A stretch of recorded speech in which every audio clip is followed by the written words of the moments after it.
Hello and welcome to the episode. I have no idea Why do I even try? we're Why on. do I try? I write up a whole Excel sheet. This is Yeah, the just case put and the the number book. on it though. Is the number on it? Yes, it is. But please No, it ignore is everything I not. email you. It is Oh, not. not on that. No, on the Oh, okay. Excel spreadsheet I All sent right, in the so email it's the other not on day. me. You know me. I need cue cards. Clearly, we know who the brains in the family went to. So whatever. Anyway, welcome to this episode of the PEMpodcast, the Psychic Eye Mystery Podcast, starring me, Victoria Laurie, and also co-starring my fabulous sister, Sandy. I almost said your last name. My fabulous sister. That is my last name. Thank you for telling everyone. How do you pronounce that? Yeah. How do you spell it? Smith. Smith. Yeah. So I know we've been absent. See, I feel like every time I come on here, I have to apologize. You too. Or just really just kind of treating this podcast like it's an annoyance. Which it isn't. But I have one book to finish, actually two books to finish, and then two more to write before the end of December. This is my goal. So my brain is totally focused. Sandy's playing the world's smallest violin, totally focused on that manuscript. So I have like 60 pages of one before I can turn that in, 30 pages of another before I can turn that in. And then, yes, folks, I have finally, after 10 years of receiving emails every single month since 2015, come up with a fantastic sequel to When. It will not be a YA book. It will be more in the romance category. And I've already told Sandy the plot. And there was one point where this was her reaction. I kid you not. Come on. That was my reaction. Yeah, because something happens, and Sandy was not pleased about it. But yeah, so we'll have Aiden, Maddie, and Stubbs back. They will be grown-ups. They will be in their mid-20s, and I'm just like so geeked. I ran it by Jim, my literary agent, the other day, and he's basically, how fast can you write that? And I'm like, pretty fucking fast, because I wrote When in 2 weeks. So I don't think I want to repeat that. Actually, the fastest I ever wrote a book was 8 days. That was unpleasant. Which book was that? That was Coach Red-Handed. Oh, okay. That's the one that just came out. Oh, good. 8 days. Because I had written well over half of it, and it was garbage. Like, it was terrible. It wasn't coming together. I couldn't pull it together. And I kept, like, sometimes you just go down a path and it's really, really hard to point the Titanic in a different direction. And I just couldn't save it. There was just no way to kind of pull it back and put it back on track and make it make sense. So I scrubbed 95% of it. And this was 8 days before like my final deadline, because, I look at deadlines and I'm like, that's adorable. Yeah.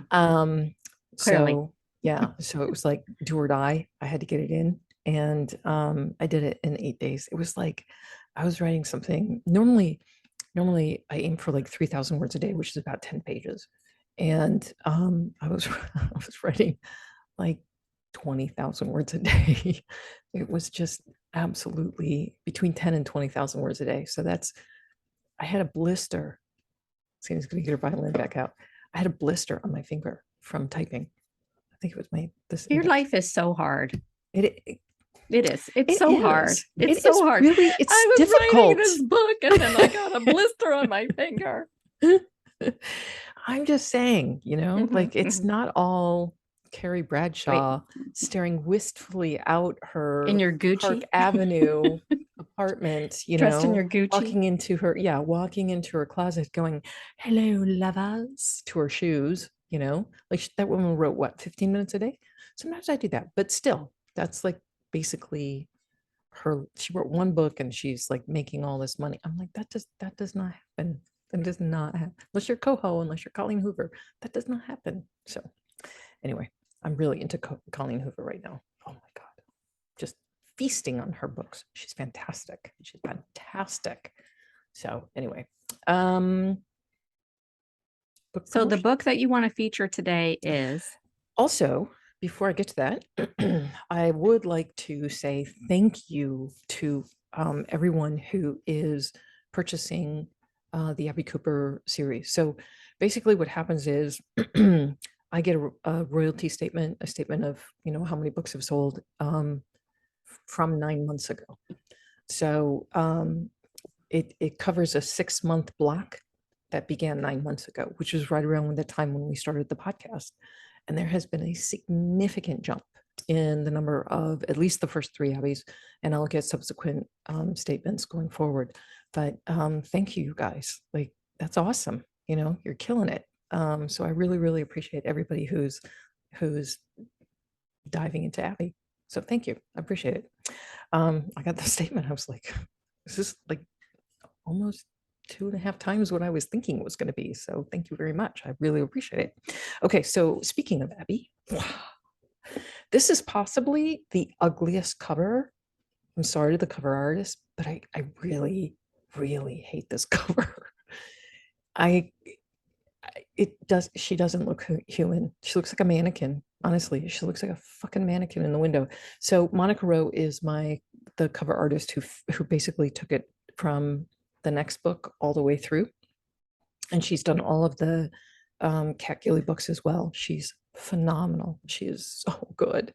And I absolutely love her. So this was the last of this cover art. I kicked it back. Like, we don't have a lot of say, just so you know, we really don't have a lot of say in what our covers look like. And I really tried to kick it back a couple of times. And every time you kick it back, it costs them more. So the publishing house was like, no, you're just going to have to live with it. And I'm like, oh, so I've had to live with it. Anyway, ignore the cover. Vision Impossible. I always wanted to write a spy novel.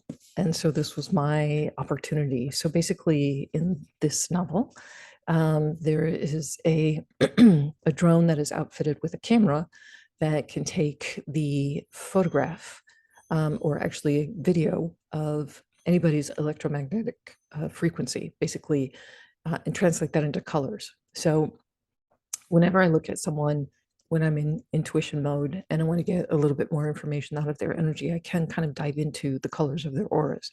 It's not literally that I'm seeing it in front of my face, but I get the imagery in my mind's eye. And everybody's aura is very unique, and it's always kind of in flux. Like, the colors typically remain the same, but they kind of swirl in sort of different patterns. So, which is where I came up with the idea. So anyway, so there's this technology that takes these individual auric, basically thumbprints, fingerprints, and translates it into, this person, right? So the technology has been stolen and from the US, and it has fallen into the wrong hands, someone who wants to sell it to the highest bidder. And because this drone can identify anybody on Earth and then send poisonous darts down to kill them, let's see, I would never, invest in something like that, would they? Would they? Anyway, Abby and Dutch go undercover, like deep undercover in the CIA. And this is the first book, Vision Impossible, where we're introduced to Max Greenkopf, who is one of my all-time favorite characters in any of the series. He shows back up in the Kat Gilly series. I was dying for another book to bring him back. And I really wanted him to show up for Kat in sort of a different persona. So I brought him back for the Kat Gilly series. So that's the first book where you're introduced to Max, M-A-K-S, Max, Sexy Max. So that's the book, Vision Impossible. Everywhere books are sold. Okay, so my brain is just really, as you can tell, my brain is really just kind of scrambled. So I don't have a good anecdote because like it's just been read someone and then back to the manuscript and read someone and back to the manuscript. So I haven't like retained anything and didn't make any notes on any of the my anecdotes or on any of my readings for anecdotes this week. So I decided to 4 minutes before this podcast send word out on the Facebook fan page. It's fans of Victoria Laurie, and I got a couple of decent questions, actually good questions. So I'll take them as they came to me. So Elizabeth Mayfield wanted to know if I ever dream prophetically, or if my dreams are like everybody else's, where I'm running around naked or flying over a town. So first of all, I don't have naked dreams, thank goodness. No one wants to see that, especially not my subconscious. Yeah, exactly. What's that famous painting, The Scream? Yeah. No one wants to see that. My Exactly. eyes. Exactly. No. Nope. Not safe for family TV. That is the world that my subconscious lives in.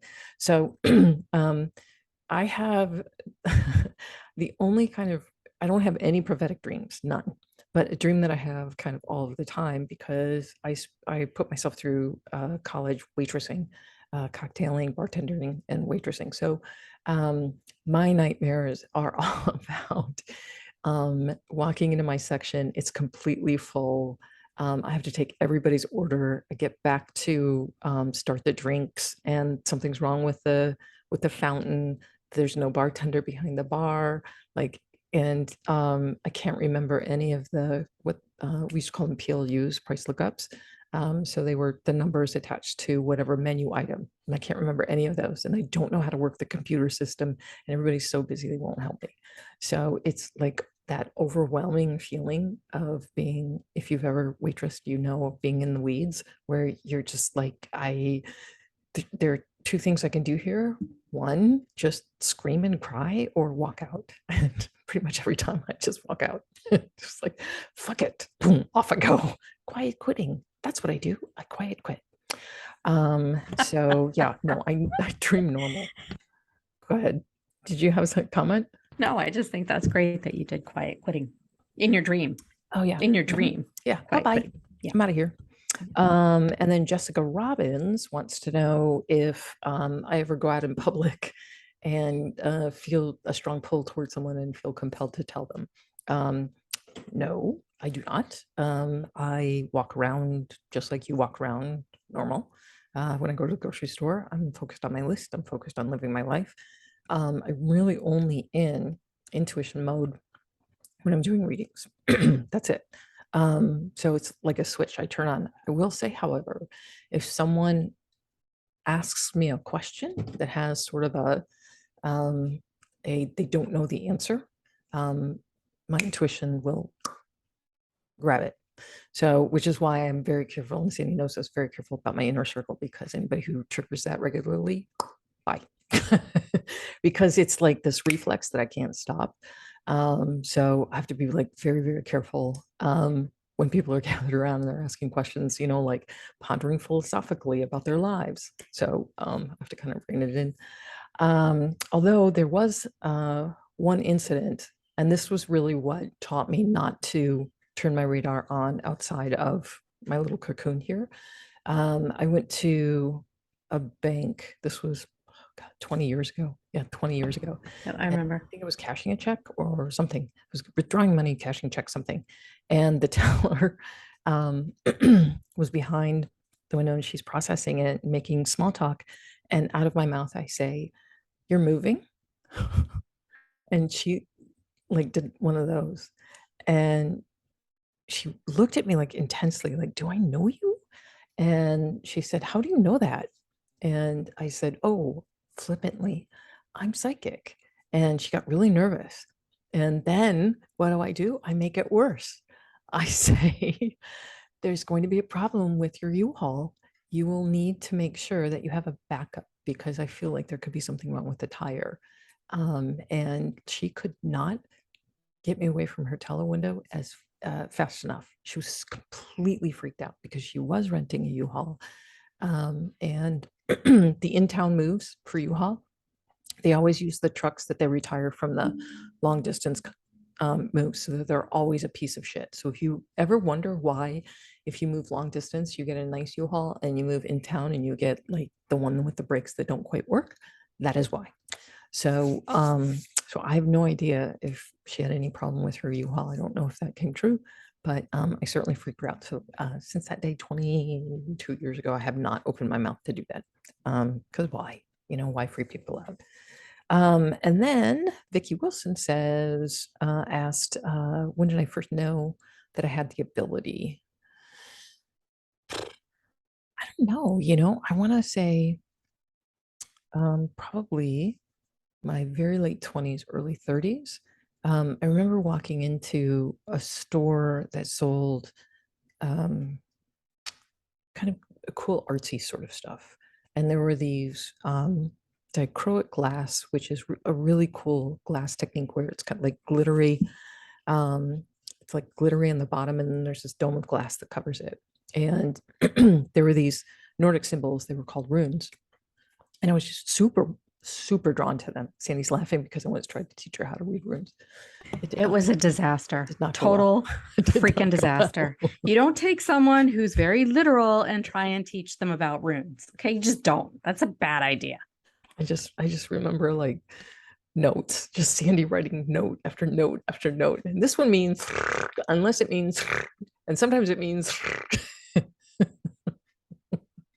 And sometimes it doesn't mean any of those things. And it could mean something like Yeah, this. sometimes it links to another one, you know. Yeah. Well, the language of intuition is very fluid. It's just a very, it's definitely not analytical. It's very kind of fluid. So this is where Sandy and I really, you could, you know, you can see her talent, obviously, you know, the analytical, you know, everything's buttoned up, the great note taker, the on time, the, you know, we're Linear. scheduled to do a podcast. We do it at this time on this day, boom. And then there's me, you know, hippie me. La, la, la, da, da, da. So anyway, so I remember buying them, and they were not cheap at the time. And it might have been almost all of the money that I had at that moment. And I brought them home, and I just like knew what they meant. Like I just knew what they meant. And I don't know how I knew what they meant, but I knew what they meant. So so that was when I kind of first started playing with doing readings for friends. And I was coming up with stuff that like I could not possibly know. I remember one girlfriend came up and was like, "Hi, how are you?" And I'm like, "You cheated on your boyfriend, on your fiance." She was like, "Oh," and I'm like, "And the guy you cheated on him with looks like this." She freaked out, absolutely freaked out. So so yeah, fun times. Fun times. So thanks for your questions, guys. I appreciate it. You saved the day. I appreciate it. I didn't have to work too hard. Love it. Okay, so Sunday has come up with, I love this case. I love this case. I love this case. This is one of the, this is similar to, Sandy, what was the au pair we did where she was, Oh yeah, Karina Holmer. right, very similar in that the, when I dove into it intuitively, it laid out boom, boom, boom, boom. Just like Wow. opening a present and seeing how it laid out. It was Okay. really fascinating. So Sansa's going to read it to you, and then I'll give you my impression. So this is the fourth case in the series of murders, I guess, or deaths that are connected to the Kennedy family. And this is about Martha Moxley. So on October 30th, 1975, the body of 15-year-old Martha Moxley was found lying beneath a tree located in her own backyard. She had been bludgeoned to death with a golf club and then stabbed in the neck with a handle. Martha's pants and underwear were pulled down, but an autopsy later revealed that she had not been sexually assaulted. Her murder remained unsolved for more than 20 years until the year 2000, when Kennedy cousin and longtime suspect Michael Skakel, a neighbor, was arrested. Martha Elizabeth Moxley was born on August 6, 1960, to her father, J. David, and her mother, Dorothy. Dorothy considered Martha to be one of those special children that was easy to raise and spend time with. Her dad worked for accounting firm Touche Ross and had moved his wife, daughter Martha, and son John to Greenwich, Connecticut in the spring of 1974. After settling into their new home in the Tony Bellhaven section of Greenwich, the Moxleys quickly became immersed in their new community. Dorothy volunteered at Greenwich High School, where her son John attended as a freshman, and Martha was quickly popular and voted the student with the best personality by her junior high school peers. On October 30th, 1975, known as Mischief Night, the weather in Belhaven was clear and crisp. Martha and several other neighborhood teenagers roamed the secluded streets, flinging toilet paper rolls into trees and squirting shaving cream into and onto mailboxes. Martha was accompanied by Helen Ix, the daughter of Robert E. Ix, president of Schweppes, Inc., Jackie Wittenhall, the daughter of John H. Wittenhall, president of the National Dairy Association, and the Skakel brothers, 17-year-old Thomas and his younger brother, 15-year-old Michael. Tommy and Michael are the third and fifth of 7 children born to Rushton Walter Skakel and Ann Reynolds, and are the nephews of Rushton's sister, Ethel, who was the wife of the late Robert Kennedy. Rushton headed the company his grandfather George founded, the Great Lakes Carbon Corporation, a coal company that at the time was one of the largest and wealthiest privately held corporations in the U.S. The Skakels lived across the street from the Moxleys on a chained-off cul-de-sac in what was thought to be an ultra-safe neighborhood, reinforced by 3 private police guard posts on 2 main access roads and barricades extending into the streets to impede unfamiliar traffic. That evening at around 9 p.m., Martha and 2 friends walked to the Skakels' home and sat with Michael in the family's Lincoln Continental, listening to music. 15 minutes later, Tommy Skakel joined the group, and shortly thereafter, 2 of Michael and Tommy's brothers and a cousin ushered the younger kids out of the car so they could take the Lincoln to their cousin's home in North Greenwich. After the cousins and Michael left in the Lincoln, Martha began flirting with and eventually kissed Tommy. The 2 were last seen together at around 9:30 p.m., falling together behind the fence near the pool in the Skakel backyard. Tommy later told investigators that he and Martha had engaged in intimate behavior for about 20 minutes before he left for home. Tommy then went into his house to finish a homework assignment. However, investigators would later discover that Tommy did not, in fact, have an assignment due. As Martha walked the 200 yards from the Skakels toward her Walsh Lane home, she was struck in the head from behind as many as 9 times with a golf club that belonged to Tommy and Michael's mother. The force of the blows fractured her skull, breaking the 6-iron into several pieces, some of which flew more than 100 feet. The assailant then used the broken-off handle to stab Martha through the neck. At that point, the perpetrator dragged Martha's 5'5", 120-pound lifeless body 80 feet, stopping along the way to shift positions, and hid her among some dead leaves under the low branches of a pine tree located in the backyard of the Moxley property. The murderer picked a tree that stood farthest from the road and the house and on a slope near some scrub. Martha's corpse wasn't discovered until the next afternoon by Sheila McGuire, a neighbor and classmate. Martha was found with her jeans and underwear pulled down, indicating the assailant had attempted a sexual assault. An autopsy was later delayed by 24 hours, so her time of death could only be estimated to be within a range sometime between 10 p.m. and 5 a.m. The lack of physical evidence and the vagueness of the time of death made it difficult to make a case against anyone. Further, the shaft and the grip of the golf club have never been found, likely to cover up the perpetrator's fingerprints. Since Thomas Skakel was the last person to be seen with Martha on the night that she was murdered, he became a prime suspect, but his father denied authorities access to his school and mental health records. Kenneth Littleton, who had started working as a live-in tutor for the Skakel family only hours before Martha's murder, also became a prime suspect because of a microscopic study of hair samples found at the crime scene showed them to be like those of Kenneth Littleton. However, no one was charged with her murder. The brutal murder of a young high school student rocked the secluded Belhaven neighborhood and burdened the police department, as well as it was ill-equipped to deal with such a heinous crime. As such, Martha's untimely death would go unanswered for 23 years. In 1991, Rushton Skakel hired Sutton Associates, a private detective agency, to investigate Martha's murder. Their report revealed that both of his sons had altered their stories about their activities on the night of the murder. And in 1993, it was disclosed that the Greenwich police detectives Steve Carroll and Frank Garr, as well as a police officer Leonard Livett, had become convinced that Michael was responsible for Martha's death. It didn't help that Michael claimed that after he had returned home at 11 p.m. that evening from his cousin's house, he had climbed a tree beside the Moxley property, hoping to see Martha, and he reportedly sat in the tree for an hour, window peeping and masturbating. In June of 1998, a rarely invoked one-man grand jury was convened to review the evidence of the case. After an 18-month investigation, it was determined that there was enough evidence to charge Michael Skakel with murder. An arrest warrant was issued on January 9, 2000, and Michael surrendered to authorities later that day. He was released shortly thereafter on $500,000 worth of bail. Given that he was 15 years old at the time of the murder, Michael was arraigned on March 14th in juvenile court. However, on January 31st, 2001, a judge ruled that the 41-year-old would be tried as an adult. Michael's troubled past made him a likely candidate for murder, at least by Greenwich, Connecticut standards.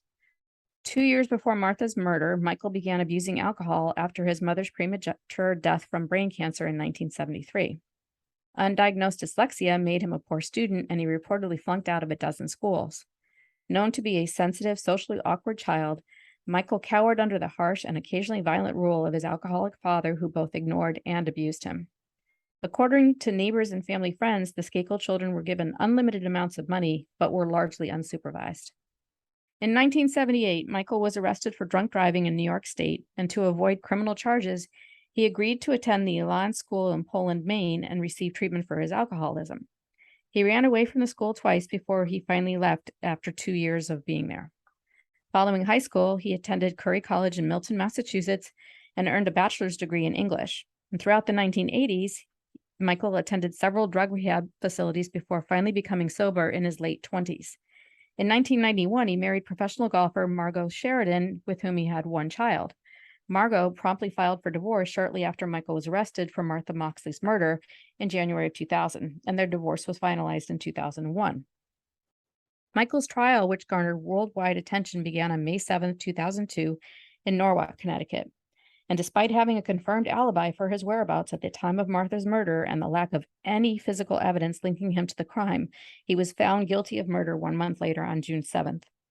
He was sentenced to 20 years to life in prison and was remanded to Garner Correctional Institution in Newtown, Connecticut.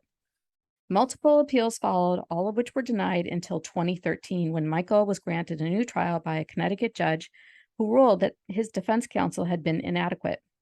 Michael was then released on $1.2 million worth of bail, and on December 30th, 2016, the Connecticut Supreme Court ruled 4-3 to reinstate Michael's conviction.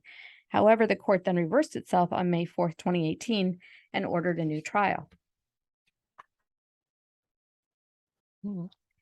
On October 30th, 2020, the state of Connecticut announced it would not retry Michael Skakel for Martha Moxley's murder, leaving the Moxley family no closer to knowing who killed their beloved Martha, now 46 years ago. In the aftermath, Tom and Michael Skakel do not have a close relationship and lead very different lives. Michael supposedly lives in Westchester County, New York, and is focused on staying out of the limelight, and his brother Tommy got married in 1989 and now lives with his family in Lenox, Massachusetts. Shortly after her death, Martha's family moved from Greenwich to Annapolis, Maryland, and her father, J. David, passed away in 1988 at the young age of 57 from a heart attack. Dorothy and her son, John, continue to keep Martha's name and memory alive in hopes of one day being able to bring her killer to justice. The question is, will there ever be justice for Martha? Perhaps Victoria knows. My sources for this article include Wikipedia, The Murder of Martha Moxley, the New York Times, Friends, and a fund recalled the murdered girl in Greenwich by James Farron's special to the New York Times, December 23rd, 1975. Time Magazine, The Skakel Trial, Gruesome Details from Day 2 by Simon Criddle, May 9, 2002. Hartford Courant, Opinion Many Still Ask Who Killed Martha Moxley by David R. Cameron, who was an op-ed, April 22nd, 2013. The Wrap, Oxygen's Murder and Justice, The Case of Martha Moxley Reexamines Heinous Murder 44 Years Later by Beatrice Verhoeven, June 15th, 2019. And The Crimeaholic, Where Are Martha Moxley's Parents, Dorothy and David Moxley Now? Wisła Van Napoli, updated November 6th, 2021. Fascinating case. So, as I always do, I kind of did a little bit of a deep dive just to sort of flesh out the landscape of where she died, what the proximity was between the Skakel house and the Moxley house and all of that stuff. And it started to kind of unfold in my mind. And I'm, looking at stuff and I'm like, that's not what I need to be looking at. That's not what I need to be. And I stumbled upon a YouTube video by Kenneth Maines, who runs a Unsolved No More YouTube thing. And I listened to him, and it was funny because he started making these points, and I looked at my notes, and it was all the points I was making intuitively. So a couple of things. First of all, Michael did it. Michael did it. Michael did it. Michael did it. Michael did it. Michael did it. He was the sole murderer of Martha Moxley. Yes, he murdered her in cold blood. His brother Tommy, I do believe, knew, but found out about it I believe when Michael came home covered in blood, because Martha was bludgeoned by up to 15 blows to the head. So they couldn't even tell that her hair was blonde. So, he really obliterated her, unfortunately. And I think Michael came home when Tommy was in the room watching TV with Kenneth, was it Littleton? Yeah. Yeah, with Ken Littleton. They're watching TV. I believe Michael went into the bathroom because they keep having this flash of blood in the bathroom. And I think Tommy saw that. So they both give these kind of alibis that are one story, right? And then things change when the Sutton report investigates. So their father, who was tired of obviously trying to defend the boys, wanted to put a stop to the false accusations. So he hires this detective company and it backfires on him. And they're like, Michael did it. So Michael's story of climbing the tree and being the peeping Tom for Martha, I believe that he was kind of obsessed with her at 15, and he thought that they had kind of a flirty sort of relationship. And I don't think Martha knew what she was opening with him. I think that she was just that kind of girl that liked to flirt. I don't think she was promiscuous in any way, but I think that like she found it playful and fun and probably wanted to make this awkward kid feel a little bit better about himself. But she really had the hots for Tommy. So she and Tommy, I do believe, hooked up, not hooked up, but kissed, okay, fooled around a little bit behind the fence. And I absolutely believe Michael saw the whole thing. And then I think that he confronted Martha because he couldn't confront his older brother, who would have pummeled him. I mean, if you look at the pictures of Michael and then Tommy at the time, big difference. yeah, Tommy's a big guy. Yeah. And so he would have pounded him into, nothing. Michael was an alcoholic at 13. At 15, he was into cocaine and alcohol. So this is not someone who is thinking correctly. And I believe that it was affecting his brain chemistry as well. So, and his father had 7 kids and worked, crazy hours. Nobody was at home supervising his kids at all. So I think that on this mischief night, Michael wasn't at home. He was out looking for, watching people, right? Because he's a peeping Tom. So he climbs the tree, is looking for Martha, can't find her, goes to try and find her, finds her with Tommy, spies on them. She and Tommy separate. He goes back home because he's going to go watch TV with Ken Littleton. And Martha heads towards her house. There is at 10 o'clock, right around 10 o'clock, there is a commotion that people hear. Dog is barking incessantly and someone hears shouting, shouting. And I believe that's Michael confronting Martha. When you look at the crime scene, there are 2 separate places where there's blood. There's one that is, I believe, in her, I can't remember where it is, but they're at some distance apart. So there's a small There's the droplet. driveway. There was the driveway and then bush, like leaves off to the side of the right, road, which was where grassy he area. murdered her. Yeah. So I think, and Ken Maines makes the point, he's like, he thinks that there was initial like punch, and that drew blood. And I kind of think, I don't know that it was a punch. I think he hit her with the golf club. And I think that drew blood. And then I feel like she tried to run away. And that's when he got a running start with the golf club and pummeled her. And that's where he murdered her. So it turns out the tree that she was found under is the same tree where he says that he was masturbating later. He tells the Sutton detectives, private investigators, that he was masturbating in this tree. And I agree with Ken, who made the statement, like, when this report was commissioned, DNA was starting to be kind of widely used, right? So, and there would have been no reference for it in 1975. So I think, and Ken does as well, that Michael was trying to cover any evidence of him ejaculating or DNA evidence in the area where he eventually put Martha's body, which was underneath the same tree. So I think he was trying to cover it up for that. And I think that Tommy changed his story because he knew his brother did it and wanted to lay the groundwork of, I wasn't anywhere near her. If Michael confessed, I wasn't anywhere near her. I had gone inside. So it allows him to go, my brother confessed. Well, yeah, he did, because he saw us making out, which is really what happened. That's really what happened. And I think that the whole, pulling her pants down was an effort to degrade her, to be like, there, bitch, you got what you deserved. I think his rage is incredibly scary, like incredibly scary. I mean, he bludgeons at 15, he bludgeons this girl 15 times and then takes the shaft. Like, he's not done, he's not done.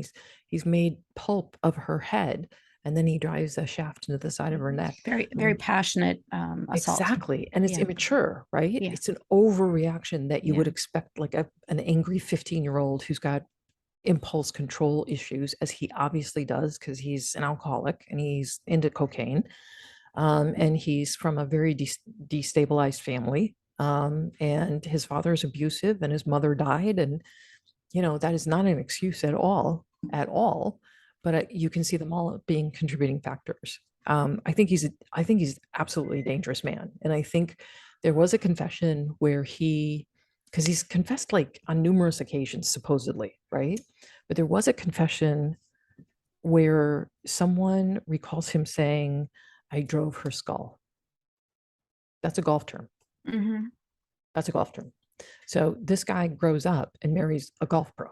He's into golf. He takes a golf club, pummels her with a golf club. It's all golf. So of course his wife was like, fuck this, I'm out of here. Like, oh my God, he did murder her. And I kind of feel like he's still a danger, honestly. I wouldn't trust that guy to be within 100 feet of anyone, truly. I don't think he will ever, unfortunately, I really don't think he will ever be brought to justice, because his brother probably saw the evidence, the blood in the bathroom. I just keep seeing like blood on tile. That's what I keep seeing when I focus in on Tommy. I don't think, and Tommy may have had something to do with hiding some of the evidence, right? He could the golf club shaft potentially. I really feel like that golf club shaft ended up at the bottom of the garbage, and then because no one searched the house, right. So that's why that's gone. I don't feel it's buried or anything. And I had another point. Oh, why does the fact that she's dragged 80 feet, right? When there are areas closer that he could have hidden her body. I think he was trying to pull it as far away from his house and as close to her house as he could get it, because she was parked underneath that tree that he used to do the peeping Tom thing in. So, and even says at one point, I think he's like intimating that he's in the tree masturbating, and he sees her on the ground and is calling her name, but she doesn't wake up. Like there's something that I read that's like that scenario, and I'm like, how does he not know she's dead? Like, there's a huge pool of blood. Her hair is, I don't care if it's dark out. Like, you can smell it, you can smell it. So he had to climb the tree. If she's under the tree, he had to climb that tree. He would have known that she was dead. So I think his story is bullshit. And I 100%, like, you can't, it was sort of like Sans when I started reading the third paragraph, I'm like, Michael did it. Like, Michael did it. It's just so clear to me. Well, I appreciate that you say he wasn't brought to justice. He actually was. He spent 11 years in prison, but he was convicted primarily on circumstantial evidence. Like, there's never been enough physical evidence or witnesses to put him at the crime scene. So all they ever had was circumstantial. And, it worked for 11 years, but it's left it. It's kind of like OJ, a little bit, but it's also left it kind of, well, okay, if it wasn't him, if he got released after 11 years and, the Supreme Court heard the case and said, okay, the state of Connecticut decided not to pursue a case. Yeah, because they just don't have, there's no, like, this is 45 years ago. Yeah. You don't have the witnesses. Tommy would have broken, if he was going to break his silence, he would have broken before now. It's the Kennedy family. They have a lot of money. There's no way. The Skakel's have ridiculous money. Yeah. Ridiculous money. There's also a story that Michael had a history of violence. He chased Ethel around with a knife. What? When she discovered he was into the alcohol. She discovered he was in the alcohol, and he chased her around with a knife. Wow. So, like, what's even a question? This kid was disturbed. He was disturbed, really disturbed. And I think that's, I think Tommy isn't. I don't think Tommy is disturbed. I think Michael is absolutely disturbed, but I think Tommy wants nothing to do with his brother, because I really believe he knows Michael did it. Well, what about the guy Littleton? I don't think he had anything to do with it. I know that there are a lot of theories out there that he knew. Yeah. I don't buy it. Okay. I just don't buy it. And a lot of those theories about that he knew it because he, prior to that night, he had been kind of, a choir boy. He had been a really good young kid, good young man. And then shortly thereafter, he was into cocaine, he was into drinking, blah, blah, blah. Well, I don't think that's a guilty conscience. I think that is access to money, and the stuff that money brings, which is drugs and alcohol. So I think that we're talking the mid 1970s. That wasn't exactly, a teetotaling time. No.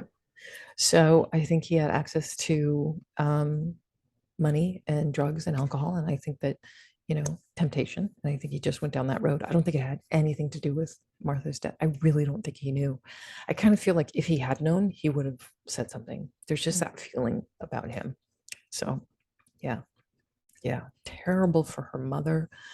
Because I know that we've seen over the years, we've seen various interviews with her mother, and how, like, it's still just so devastating to her. And I think she absolutely knows Michael did it. I think she really does.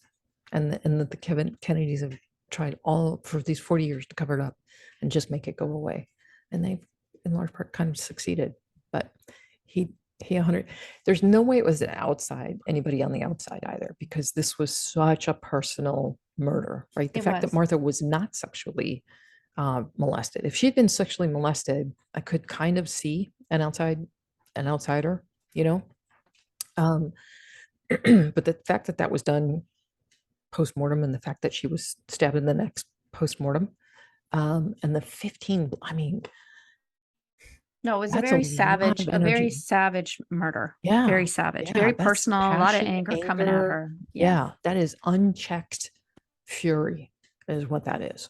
And unchecked fury for what? Jealousy. Mm-hmm. He was jealous. And I think that he just really felt betrayed by Martha, because I think he thought that they were going to become this thing. And I think that admitting to the fact that he was in this tree masturbating and had watched her before, there's a lot of truth in that. I think that he was absolutely obsessed with her. They'd been in the car together, all been in the car together. There are suggestions that they were kind of flirting in the car, and then they all get out of the car and she goes off with Tommy. And I think that he felt humiliated. No excuse, but that's sort of my feeling. What triggered it? Yeah. Okay. Well, interesting. I didn't think he did it. I thought he was a convenient suspect. Who did you think did it, honey? I actually thought, because of the savagery and the passion, that it was Tommy feeling rejected. But everything you've said makes sense. I'm not disputing it. It's just sort of, when I looked at it cold. Right. Well, if you think about it, like, obviously there was a commotion at 10 o'clock, right? Mm-hmm. And at 10 o'clock, Tommy was watching TV with Ken Littleton.